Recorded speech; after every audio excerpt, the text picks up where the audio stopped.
નમસ્તે મિત્રો, રોની રેસીપી વ્લોગમાં સ્વાગત છે તમારું। આજે આપણે 12 મહિનાના ઘઉં કેવી રીતે સ્ટોર કરવા, અંદર શું એડ કરીને કરવા, તો આજે આપણે એ બતાવીશું વિડીયોમાં। તો આખો વિડીયો જોજો અને હા, પહેલા વિડીયોને લાઈક શેર સબસ્ક્રાઇબ કરી દેજો। નવા હોય ચોક્કસથી સબસ્ક્રાઇબ કરી દેજો ચેનલને। તો ચલો આપણે સ્ટાર્ટ કરીએ।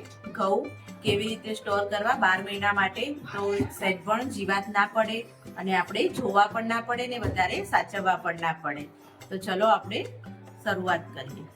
તો આપણે એને 12 મહિના સ્ટોર કરવા માટે જે આપણે દિવેલ આવે છે, જેને એરંડિયું પણ કહેવાય છે, બધી જગ્યાએ અલગ અલગ નામે આને ઓળખતા હશે। તો આને આપણે 1 લીટર જેટલું લીધું છે। મારી પાસે એક બોરી જેટલા એટલે 50 કિલો જેટલા 100 કિલો જેટલા ઘઉં છે, તો એમાં હું 1 લીટર એડ કરીશ। કમ્પ્લીટ પરફેક્ટ માપ છે એનું કે 100 કિલો ઘઉં હોય તો તમારે 1 લીટર દિવેલ લઈ લેવાનું છે અને એને આ રીતે ગરમ કરી દેવાનું છે। તો દિવેલ આપણું મસ્ત એવું ગરમ થઈ ગયું છે, એકદમ પતલું જ હોય, એકદમ દિવેલનો ભાગ કેવો હોય ઘટ હોય છે અને આપણે અહીંયા તેલ જેવું થઈ ગયું છે।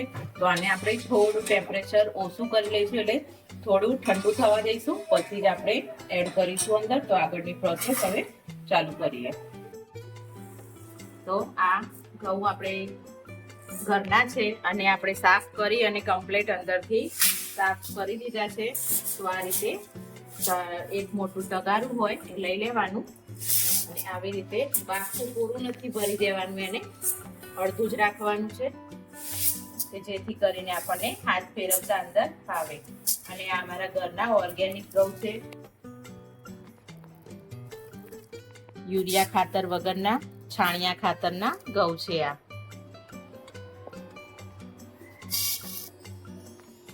તો આપણે હવે ચાલુ કરીશું। એકદમ થોડું ઠંડુ પડી ગયું છે આપણું દિવેલ, તો એને આ રીતે બંને હાથેથી મસળી અને બધા ઘઉંને એકદમ કોટ કરી દઈશું।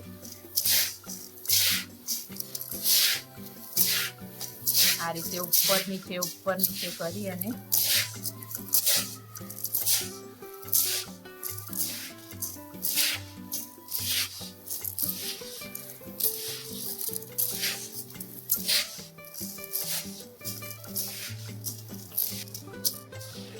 તો આ રીતે આપણા ઘઉંને દિવેલથી એકદમ કોટ કરી લેવાના છે। તમને આઈડિયા આવી જ જશે અંદર કે આ રીતનું દિવેલનેથી કોટ કરવાનું છે।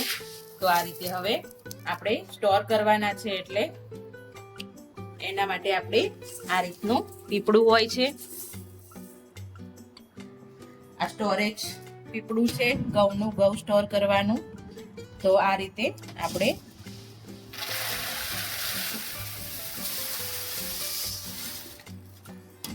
અંદર બધા જ ઘઉંને આ રીતે દિવેલમાં મિક્સ કરી અને બધા સ્ટોર કરીશું। તો આપણા બધા મસ્ત એવા કોટ કરી દીધા છે, કવર કરી દીધા છે દિવેલથી બધા ઘઉંને। તો આ રીતે આપણે ઉપરના ભાગે લાસ્ટમાં આવે ત્યારે થોડું દિવેલ વધારે લઈ અને એને આપણે કવર કરી લેવાના છે। પછી પીપળું આપણે જલ્દી ખોલવાનું થતું નથી, એટલે શું ધીમે ધીમે બધું દિવેલ અંદર ઉતરતું જાય અને મસ્ત એવા આપણા ઘઉં ફૂલીને તૈયાર થઈ જાય અને આની રોટલી પણ એકદમ સોફ્ટ લાગે છે। મીડિયમ સાઈઝમાં જ આપણું મીડિયમ જ દિવેલ નાખવાનું રહેશે, બહુ નાખીશું તો ઓવર થઈ જશે અને રોટલી આપણને કડસી લાગશે। બસ 100 કિલોમાં તો પરફેક્ટ માપ સાથે 1 લીટર જાય છે દિવેલ, તો એ રીતે એનું પરફેક્ટ માપ છે।